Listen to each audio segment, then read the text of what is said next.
Señor, te damos las gracias por tu palabra, que alumbra nuestro entendimiento, que nos ayuda a conocer mejor tu voluntad.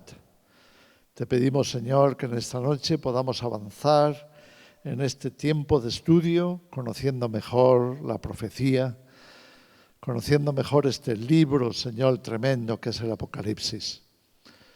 Que tu Espíritu Santo nos dé entendimiento y podamos recibir todo lo que tú nos quieras dar hoy.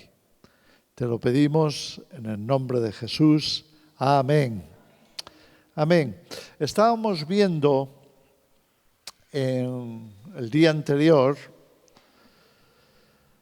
en el capítulo 1 de Apocalipsis, cuando hacíamos la introducción, que Jesús es el protagonista del libro. Eso lo tenemos claro, ¿verdad? Es Jesús el novio, es el esposo. Jesús es Dios, es el principio, el fin, el primero, el último. En realidad Él es todo. Él es todo para nosotros. Y nosotros somos para Él. Si tenemos que hablar de una protagonista, no de un protagonista, sino de una protagonista de Apocalipsis, esa es la Iglesia. Nosotros, como Iglesia, somos también la novia, la esposa, somos el cuerpo de Cristo. La Biblia, y especialmente Apocalipsis, está dirigido a nosotros, la Iglesia. Está dirigido al cuerpo de Cristo. El estudio que vamos a hacer en esta noche tiene, si tuviéramos que ponerle un título, tiene ese título: La Iglesia protagonista de Apocalipsis. La Iglesia. Cuando nos adentramos en Apocalipsis, no solamente vemos que Jesús se dirige directamente a la Iglesia a través de Juan, como lo vemos en el capítulo 2 y en el capítulo 3, sino que además nos damos cuenta de que la Iglesia va a estar en todo el recorrido, no solamente al principio. Algunos maestros de la palabra, especialmente aquellos que están muy influenciados por el dispensacionalismo, han enseñado a la Iglesia que vamos a estar solamente en los primeros capítulos. Es decir, que cuando llegamos al capítulo 5, 6, 7 como mucho, pues ahí se acaba todo el protagonismo de la Iglesia. Pero no es así. Y en esta noche queremos verlo y dejarlo claro. La Iglesia va a ser protagonista de Apocalipsis durante todo el libro, toda la narrativa, ya sea de forma descriptiva o ya sea de forma simbólica. Así que en esta noche vamos a tratar de despejar esa incógnita, que para muchos lo es. ¿Estaremos aquí durante el tiempo del anticristo? ¿Estaremos aquí durante la tribulación, la gran tribulación? ¿Dónde estaremos? Bien, ahora lo vamos a ver con claridad. Lo primero que vemos es que Jesús se dirige a la Iglesia, se dirige a ella precisamente para prepararla para ese recorrido. Es tanto así que Jesús va a escribir, va a dictar 7 mensajes a cada una de las iglesias que estaban cerca de la ubicación de Juan, que estaba en la isla de Patmos. Así que esos 2 capítulos, el capítulo 2 y el capítulo 3, nos van a revelar que Jesús tiene un mensaje muy importante para las iglesias y quiere que las iglesias tomen conciencia de estas cosas que Él les dice, porque deben estar preparadas. No es, mira, ahí os dejo un mensaje, pero despediros de esta historia porque Apocalipsis no va con vosotros. Despediros de esto porque el protagonista después de mí es el anticristo. O el protagonista después de mí son los acontecimientos trágicos, los cataclismos, las catástrofes, las guerras, la mortandad. No, todo eso tiene un papel importante en Apocalipsis, pero el protagonista es Jesús y su iglesia. Vamos a verlo a lo largo de la Escritura. ¿Por qué Jesús se dirige a las iglesias al principio, como digo, de Apocalipsis? Vamos a verlo. Primero, para advertirle de lo que viene. Jesús quiere advertir a la iglesia de qué va a pasar. ¿Qué va a pasar en las inmediaciones de su venida? ¿Qué va a pasar cuando el mundo esté llegando al final de su historia, de su trayectoria? ¿Qué va a hacer la iglesia? ¿Cuál será su papel? ¿En qué condiciones estará? ¿Cuál va a ser nuestra situación? Después de la importancia de estar preparados para su venida. La novia debe estar preparada para el novio.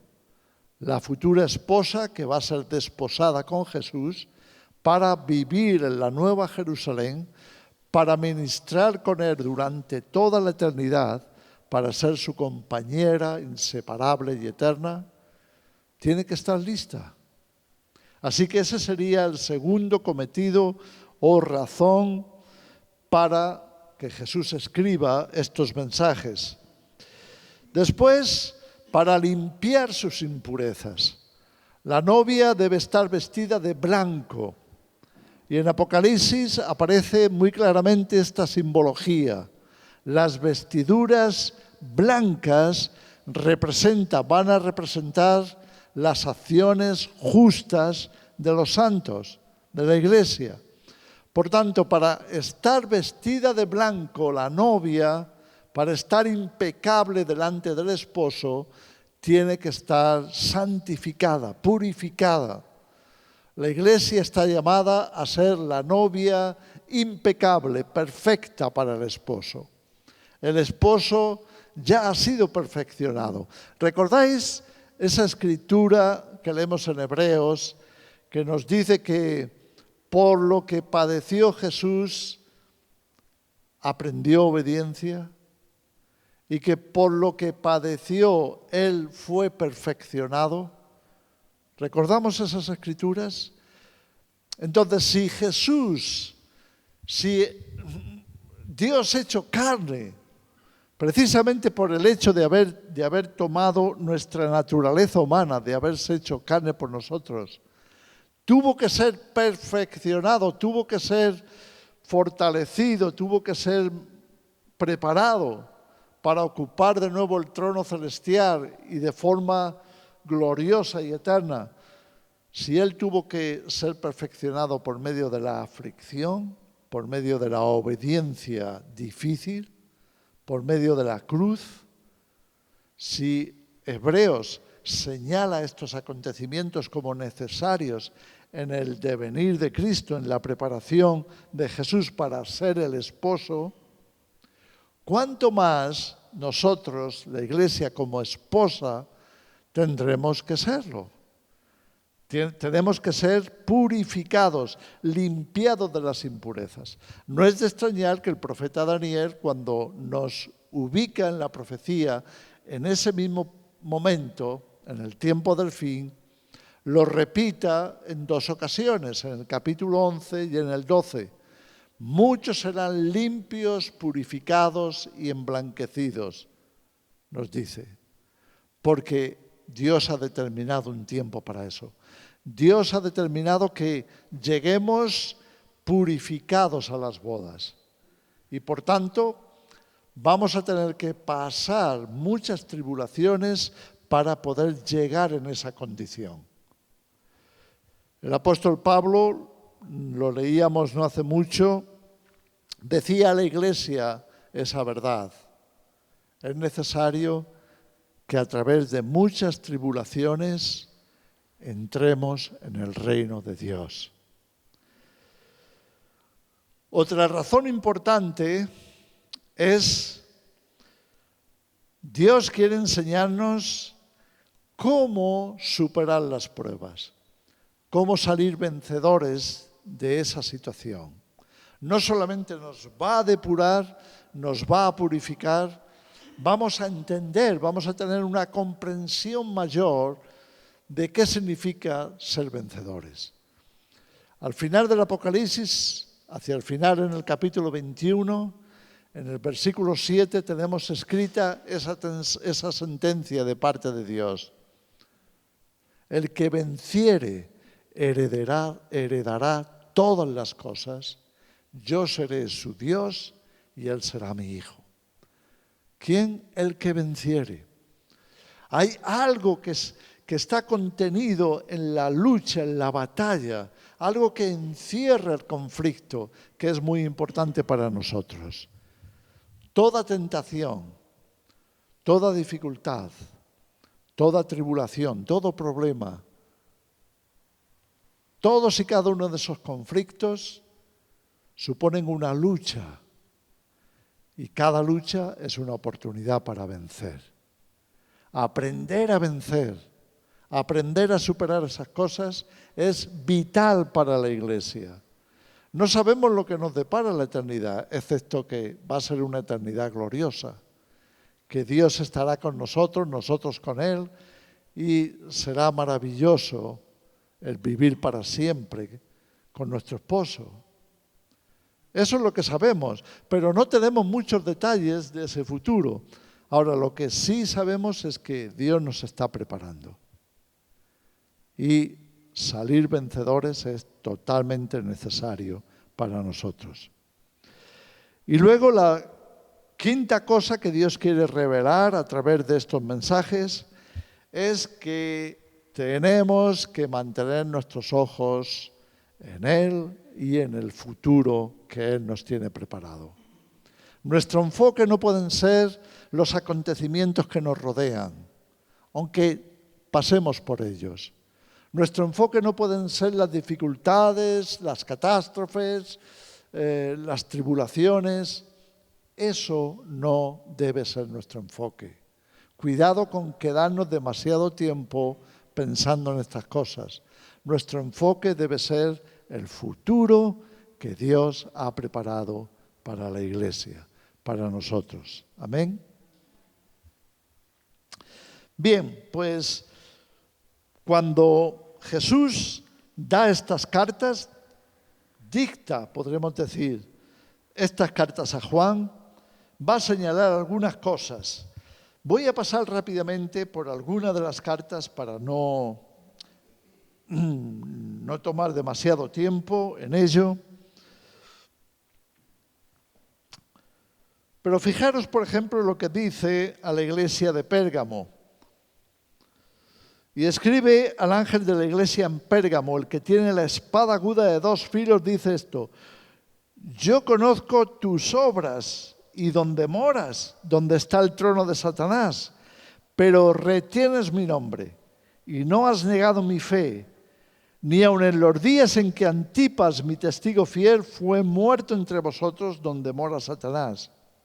Y añade: pero tengo unas pocas cosas contra ti, que tienes ahí a los que retienen la doctrina de Balaam, que enseñaba a Balac a poner tropiezo ante los hijos de Israel, a comer de cosas sacrificadas a los ídolos y a cometer fornicación. Y tienes también a los que retienen la doctrina de los nicolaitas, que yo aborrezco. Por tanto, arrepiéntete, pues si no, vendré a ti y pelearé contra ellos con la espada de mi boca. El que tiene oído, oiga lo que el Espíritu dice a las iglesias. Al que venciere, daré a comer del maná escondido y le daré una piedrecita blanca y en la piedrecita escrito un nombre nuevo, el cual ninguno conoce sino aquel que lo recibe. Aquí tenemos un modelo muy típico de los mensajes de Jesús a la iglesia. 1. Jesús está pendiente de cada avance que hacemos. Jesús está pendiente de nuestro crecimiento. Jesús está pendiente de lo que logramos. Nuestros logros son importantes para Él. Así que cada victoria en nuestra vida cuenta para Dios. Dios va a hacer todo lo posible porque sigamos avanzando, sigamos conquistando, sigamos superando.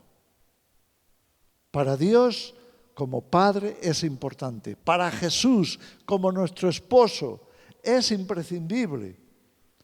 Vamos a tener que llegar a las bodas preparados. Por tanto, cada logro nuestro contará.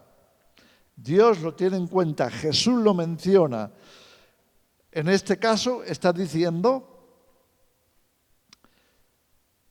yo conozco tus obras, y señala, retienes mi nombre, no has negado mi fe, ni siquiera en medio de la persecución.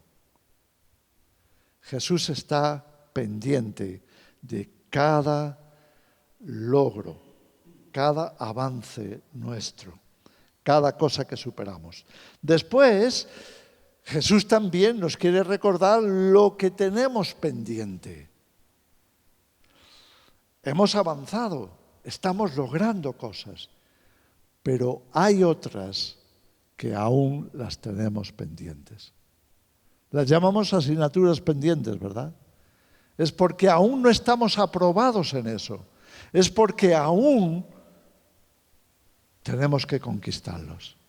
Aún tenemos que superarnos en ese punto, en ese aspecto. ¿Y qué está mencionando en este caso a la iglesia de Pérgamo? Está mencionando que es una iglesia que admite a los falsos maestros, que admite a falsos profetas, que admite a influencias negativas y malas, porque el Señor sabe que eso va a retener el crecimiento nuestro, va a retener el crecimiento de la iglesia. Cuidado, cuidado, que nada ni nadie nos detenga de seguir creciendo en Cristo, de seguir avanzando en nuestra vida espiritual, en nuestro caminar con Él. ¿Amén? ¿Podemos entender eso? Entonces, a Jesús no le preocupa tanto en dónde está ubicada la iglesia. Mira, dice de Pérgamo que está donde el trono de Satanás. Jesús no les dice, iros de ahí corriendo porque Satanás no os va a dejar tranquilos. No, lo que le está diciendo es, ahí, en medio de la dificultad, en medio de la prueba, tú te puedes hacer fuerte. Retener mi fe, retener la verdad. Tú puedes brillar en medio de la mayor dificultad. Punto 3, Jesús va a enfatizar la necesidad de cambio, cambio. Por eso llama al arrepentimiento. Si no nos arrepentimos, no cambiaremos. Si no estamos dispuestos a renunciar a nosotros mismos y a renunciar a lo falso, no progresaremos en esos puntos. Y por tanto, nuestro vestido no podrá estar blanco, reluciente y sin arrugas. ¿Entendemos por qué Dios tiene que permitir que la iglesia atraviese la dificultad, atraviese tribulaciones? No podemos simplemente caer en el concepto erróneo de que porque somos la novia, lo importante es llevar el vestido blanco, porque Dios no se conforma con la apariencia. Dios mira el corazón, Dios mira el pensamiento, Dios mira la motivación, Dios indaga en lo más profundo de nosotros. No es la apariencia lo que le importa a Dios, es el contenido, es la integridad, es la santidad. Por tanto, la iglesia tiene que ser depurada y limpiada. Y luego el enfoque, esto es muy importante para Dios, ya lo hemos visto antes, las promesas de Dios. ¿Cuál es la promesa en la que tenemos que mantener nuestra atención, nuestra mente, nuestro pensamiento.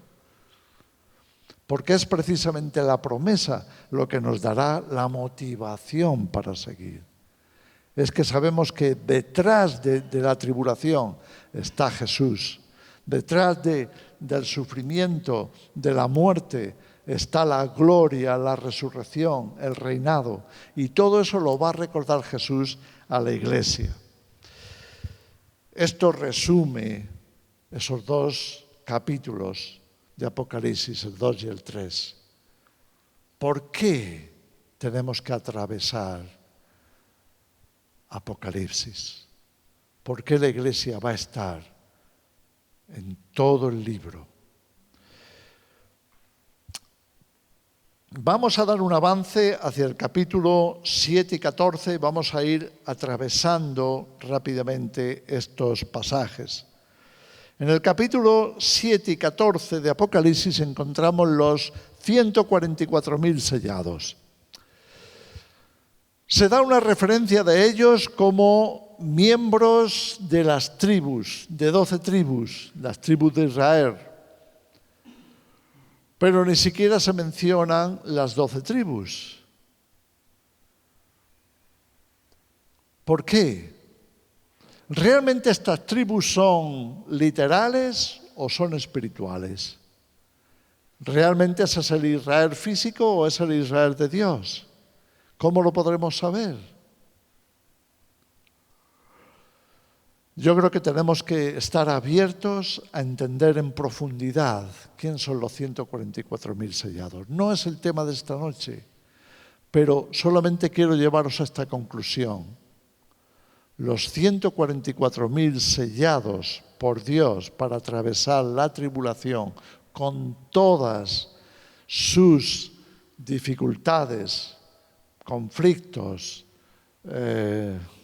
catástrofes, etcétera. La tribulación tienen que ser la iglesia. ¿Por qué? Tú dices, no, pero dice que son judíos, menciona las tribus. Pero son creyentes en Cristo. Si no fueran creyentes en Cristo, no serían la iglesia. Entonces, ¿por qué hacemos una diferenciación entre judíos y no judíos? Jesús dijo, como leemos en Mateo 16, yo edificaré mi iglesia, yo edificaré mi iglesia. Y las puertas del infierno, del Hades, de la muerte, no podrán contra ella. Jesús llama a la iglesia primeramente del pueblo de Israel, pero no solamente del pueblo de Israel, llama a los gentiles también, ¿o no? ¿No había acaso promesas para los gentiles? Y ahora Pablo dice, no tiene que haber ningún conflicto, lo leemos en Gálatas, porque en Cristo Jesús no hay judío ni gentil, todos somos uno, la iglesia es una, el pueblo de Dios es uno, y no tiene nada que ver con la carne, tiene que ver con el Espíritu. Tiene que ver si hemos creído y hemos depositado nuestra fe en Cristo Jesús.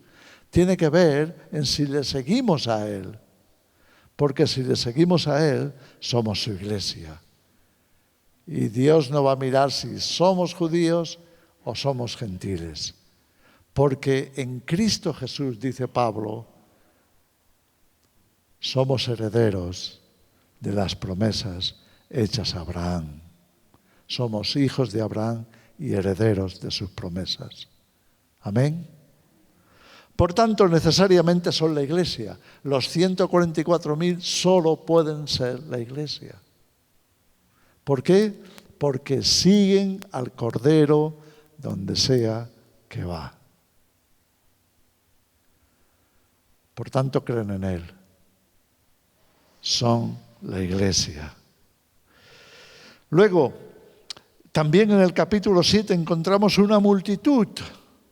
Una multitud dice que nadie podía contar, de toda tribu, de toda nación, que estaban en la presencia de Dios. con vestiduras blancas, con palmas en las manos, alabando y bendiciendo a Dios. Ahora algunos dicen, ves, eso es la iglesia, pero los otros son los judíos. No, son la iglesia. La primera parte del capítulo 7 nos habla de la iglesia en la tribulación. Son parte de la iglesia en la tribulación.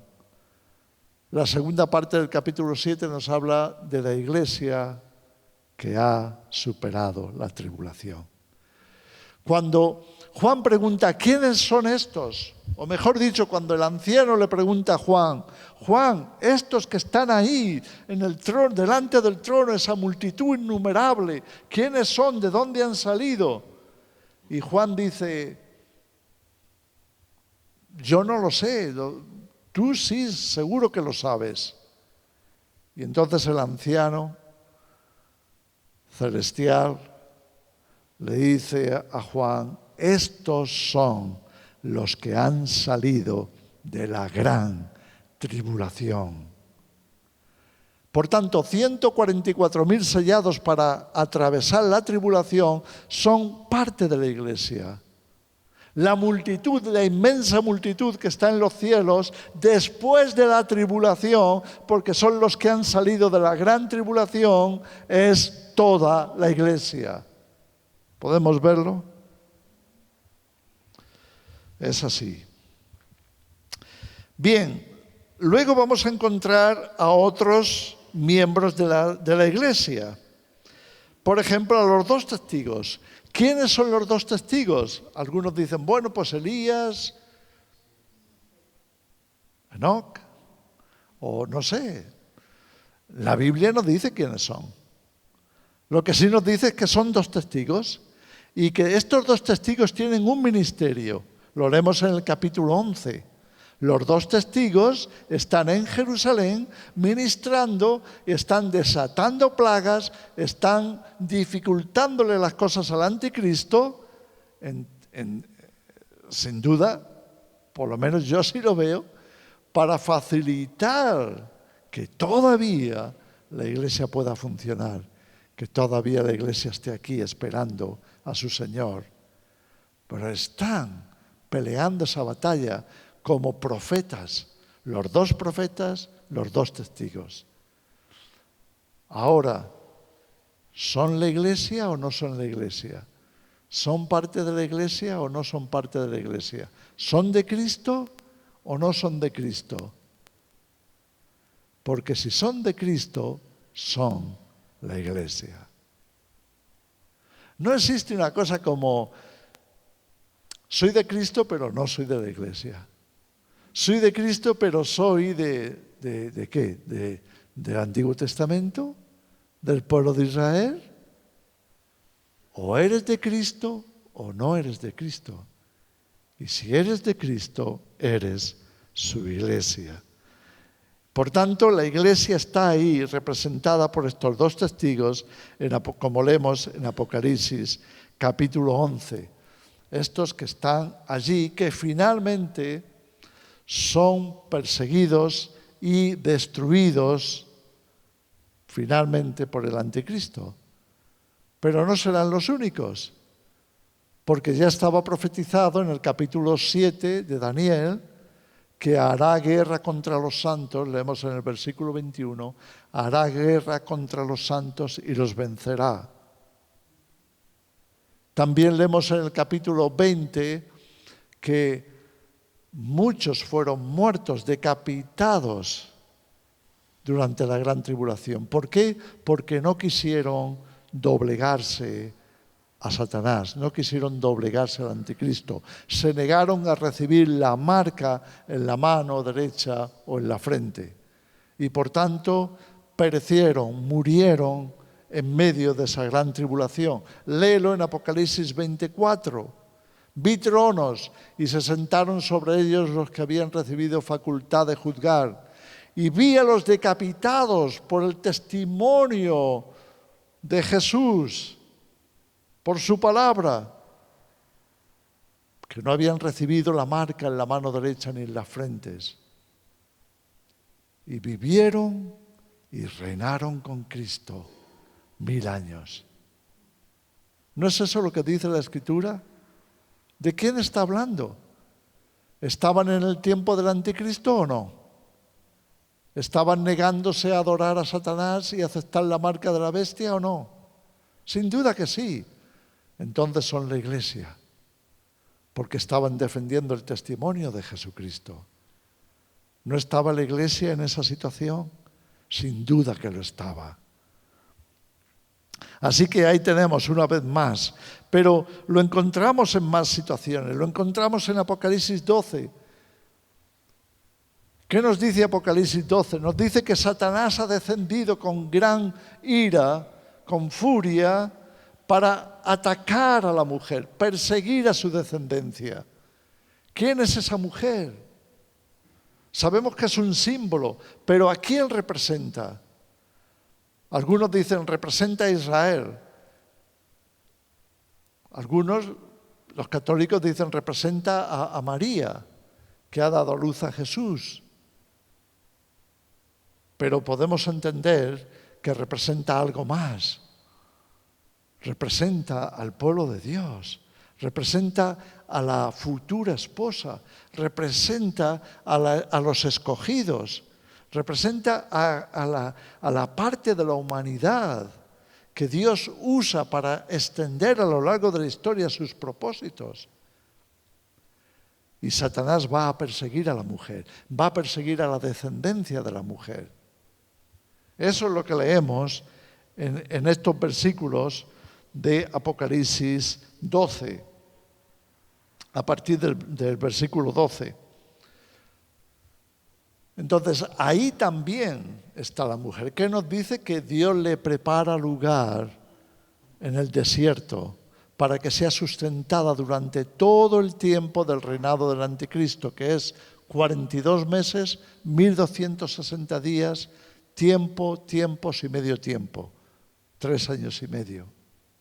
Durante todo ese periodo, Dios va a proveer a parte de la iglesia, a una parte de la iglesia, Dios le va a proveer todo lo que necesita.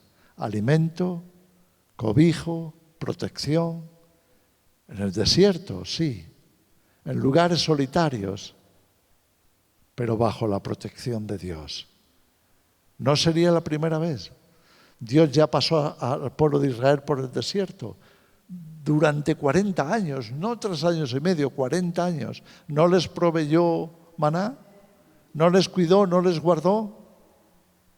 Dios está preservando a la iglesia durante el tiempo de la gran tribulación. No lo dudes. No se trata de cualquier iglesia, de los que no han sido fieles, de los judíos, no. Se trata de los fieles. Se trata de los que siguen a Cristo. Se trata de los que dan testimonio del Evangelio. Se trata de los que vencen, de los que resisten y de los que perseveran hasta el fin. Amén. Por supuesto, vamos a encontrar a la iglesia también en Apocalipsis 13. Apocalipsis 13 es el capítulo del anticristo. Pero ¿qué nos dice en el versículo 7 al 9? Después de que se ha presentado a la bestia, se ha presentado al anticristo, después de que se le introduce, siguiendo las profecías de Daniel, en cuál va a ser su acción maligna, ¿qué nos dice? Aquí está la paciencia y la fe de los santos, los que guardan los mandamientos de Dios y la fe en Jesucristo. ¿Por qué hace una referencia en medio de esa situación a la iglesia? Porque estaremos en esa situación. Porque necesitaremos paciencia, necesitaremos capacidad de resistir, porque vamos a estar rodeados por la acción maligna del anticristo, porque vamos a tener que atravesar ese tiempo, esa etapa, y necesitamos recordar que Dios está con nosotros, que debemos de mantenernos firmes en la fe. Lo mismo ocurre en el capítulo siguiente, en el capítulo 14, versículos 9 al 13. Es cuando el tercer ángel da su mensaje. ¿Y de qué se trata el mensaje? Es una advertencia. ¿Para quién? Sin duda para la iglesia. Porque ¿cuál es la advertencia del tercer ángel? Si alguno recibe la marca de la bestia o el número de su nombre en su mano o en su frente, él también será juzgado, será condenado con Satanás, con el anticristo, con el falso profeta. Él también beberá de la ira, del cáliz de la ira de Dios. Nos está diciendo que todos aquellos que reciban la marca de la bestia o el número de su nombre van a acabar condenados. Y por tanto, nos da la advertencia. ¿A quién? ¿Al mundo? ¿Crees que el mundo va a escuchar esa advertencia? El mundo no cree. El mundo no lo ve así. Al mundo le da igual. Es a la iglesia a la que nos afecta. Por eso, inmediatamente después de dar la advertencia, nos habla de la iglesia. ¿Y qué dice la advertencia? ¿Lo tienes ahí abierto? ¿Qué dice la advertencia? Dice, aquí está la paciencia de los santos, se repite, los que guardan los mandamientos de Dios y la fe de Jesús. Oí una voz que desde el cielo me decía, escribe, bienaventurados de aquí en adelante los muertos que mueren en el Señor. Sí, dice el Espíritu, descansarán de sus trabajos porque sus obras con ellos siguen. ¿A quién se refiere? ¿De qué está hablando? ¿No está hablando de la iglesia? ¿No está hablando de nosotros? Desde luego que sí. Por tanto, vemos cómo la iglesia está impregnando Apocalipsis. Aparece por todas partes. Después, como ya hemos dicho en el capítulo 20, en el capítulo 19, cuando aparecen las bodas, bienaventurados los llamados a las bodas del Cordero. También cuando Jesús viene con sus ejércitos celestiales a Armagedón para destruir al anticristo, sin duda estaremos ahí con Él, porque ya habremos resucitado. ¿Cómo sabremos o cómo podemos saber que habremos resucitado? Bueno, eso es para otro estudio. No te lo pierdas, es apasionante. El Apocalipsis es un libro asombroso, es tremendo. Ningún cristiano se lo debería de perder, pero sin duda la iglesia, cuando sea el Armagedón, ya habrá resucitado y estaremos viniendo con Jesús para tomar el control de la tierra. ¿Lo crees? Será nuestra última conquista, por lo menos por un tiempo. Luego, por supuesto, después de que todo esto ha pasado, encontramos a la iglesia, tiene que ser en el milenio, supuesto que estaremos reinando y gobernando con Jesús, como leemos en el versículo 20. Luego estaremos también en el juicio final, que aparece en el capítulo 20. Tú dices, bueno, aquí no se menciona la iglesia. ¿Cómo podemos afirmar que estaremos en el juicio final? ¿Es que Dios nos va a juzgar entonces? No. Habremos ya resucitado, por tanto no hay juicio para nosotros. Nosotros ya hemos sido juzgados en el tribunal de Cristo. Pablo decía eso, es necesario que todos comparezcamos ante el tribunal de Cristo. Así que ya habremos sido juzgados y ya estaremos salvos. Ya no habrá sentencia aguardándonos. Eso es un juicio, el juicio final a las naciones. Pero acordaros de algo que Pablo había visto y que Pablo había revelado, y lo leemos en 1 Corintios 6. Pablo pregunta, porque los cristianos están teniendo problemas en Corinto, están teniendo problemas en juzgar cosas pequeñas. Están teniendo dificultades, conflictos entre ellos, pero ¿sabes qué hacen? En vez de juzgarlos entre ellos mismos, se van a llevar el caso a los jueces del mundo. Y Pablo dice, ¿pero qué os pasa? ¿Cómo es que lleváis vuestros problemas a los jueces del mundo? Y entonces les pregunta, ¿no sabéis que los santos han de juzgar al mundo? Somos nosotros, la Iglesia, los que estamos llamados a juzgar al mundo. ¿No sabéis que hemos de juzgar a los ángeles? Por tanto, Dios nos está preparando para eso. Dios quiere darnos discernimiento, sabiduría. Dios quiere darnos lo que necesitemos, la capacitación necesaria con el discernimiento oportuno, conociendo la palabra y la voluntad de Dios para que podamos juzgar al mundo. Así que podemos decir, la Iglesia estará en el juicio final, pero no estará para ser juzgada, sino como tribunal de juicio. Y luego la encontramos, por supuesto, en la Nueva Jerusalén, nuestro hogar eterno, el lugar preparado por Dios, como leemos en Juan capítulo 14. Me voy, dice Jesús, pero no os agobiéis, no os aflijáis. Me voy para preparar lugar para vosotros. En la casa de mi Padre hay muchísimas moradas y entre ellas las vuestras. Me voy a prepararos un lugar porque quiero que donde yo esté, estéis vosotros conmigo. Yo seré el esposo, vosotros la esposa. Así que Dios nos ha construido una ciudad. Dios estuvo construyendo esa ciudad por mucho tiempo. La ha preparado para nosotros. Así se presenta en el capítulo 21 y 22 a la Nueva Jerusalén, el lugar donde Dios habita con el hombre, donde el esposo habita con la esposa. Y por supuesto en el capítulo 22, en el versículo 2, nos habla de la nueva administración eterna. ¿Qué vamos a hacer como iglesia? Porque algunos han pensado que la Nueva Jerusalén pueda ser algo así como un recinto ferial, donde vamos a estar toda la eternidad subiéndonos al tobogán, a la...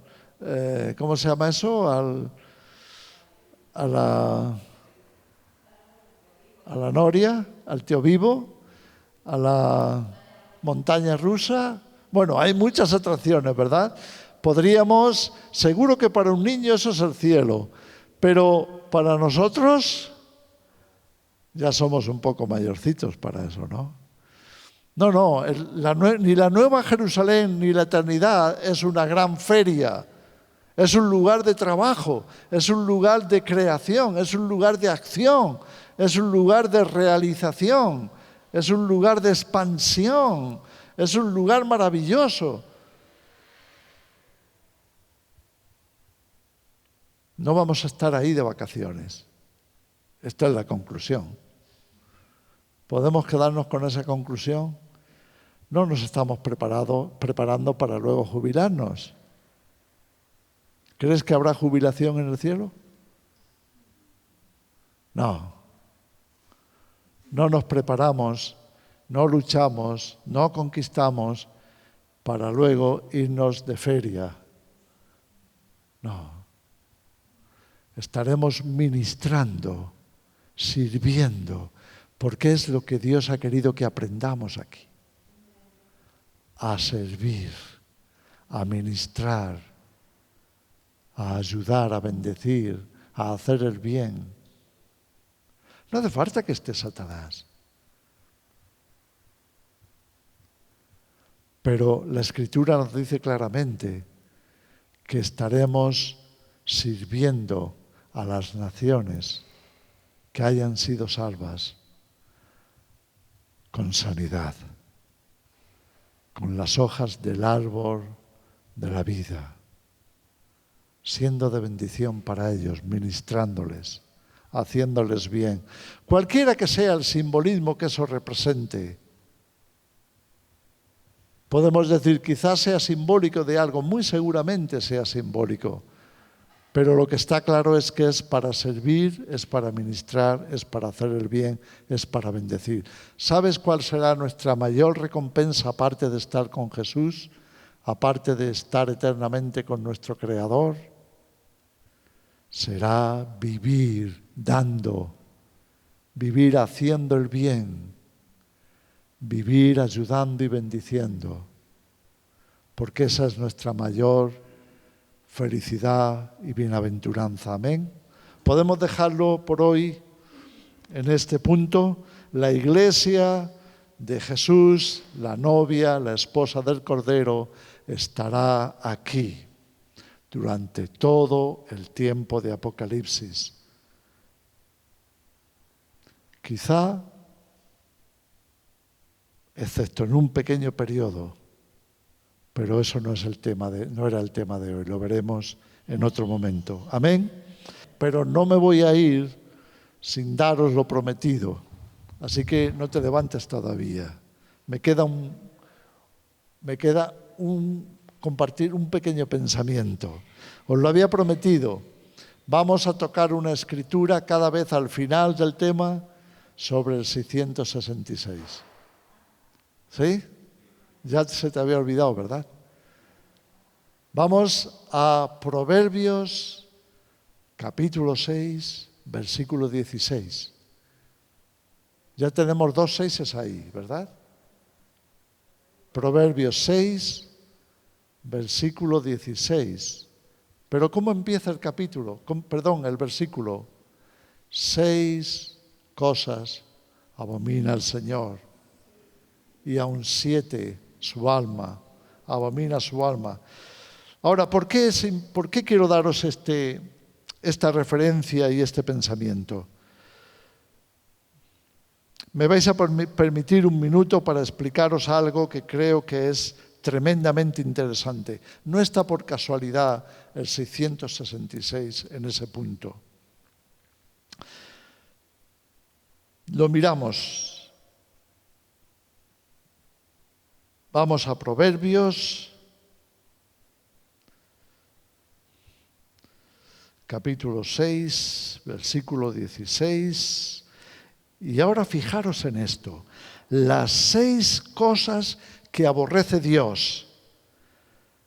1, los ojos altivos, orgullosos, el orgullo. Los ojos llenos de orgullo.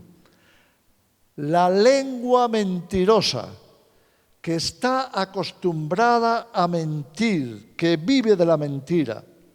Las manos derramadoras de sangre inocente, los asesinos, los que no les importa la vida de los demás, los que no importa matar a quien sea.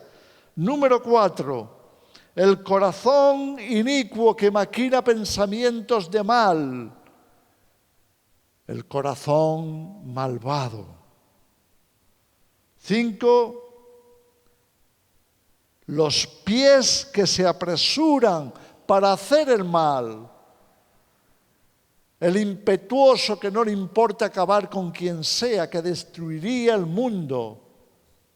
Eso es abominable para Dios.